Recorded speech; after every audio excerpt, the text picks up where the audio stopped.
பிஜேபிக்கு இந்த தேர்தலில் திமுகவுக்கு மரணடி கொடுக்க வேண்டும் என்பதற்காக இந்த சந்தர்ப்பத்தை பயன்படுத்த வேண்டும் என்று பிஜேபி நினைக்கிறது, அதனால் பயன்படுத்துகிறது.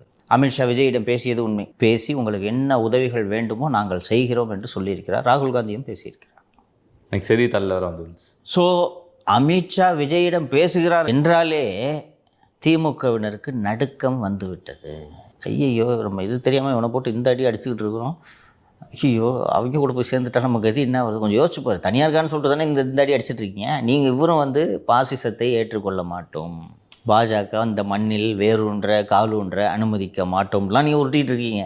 இதனால தான் திமுக துணிச்சல்.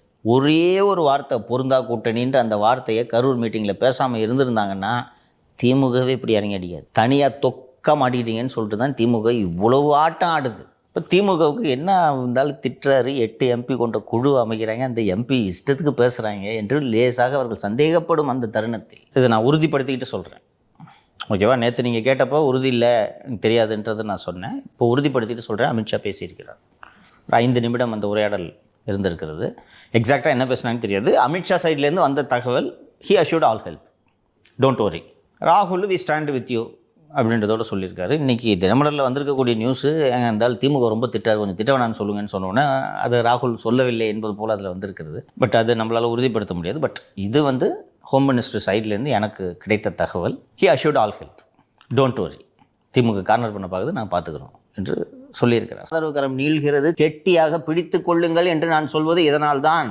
உதராதீர்கள், உதருங்கள் என்று உங்கள் பக்கத்தில் ஜான் ஆரோக்கியசாமி என்ற குரல் வரும்.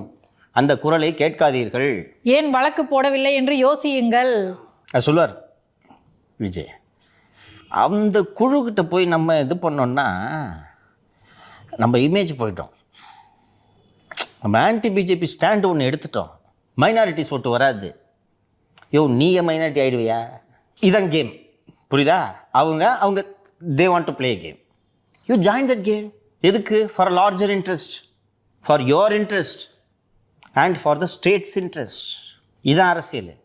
வரட்டு பிடிவாதம் பிடித்தால் அழிந்து போவீர்கள்.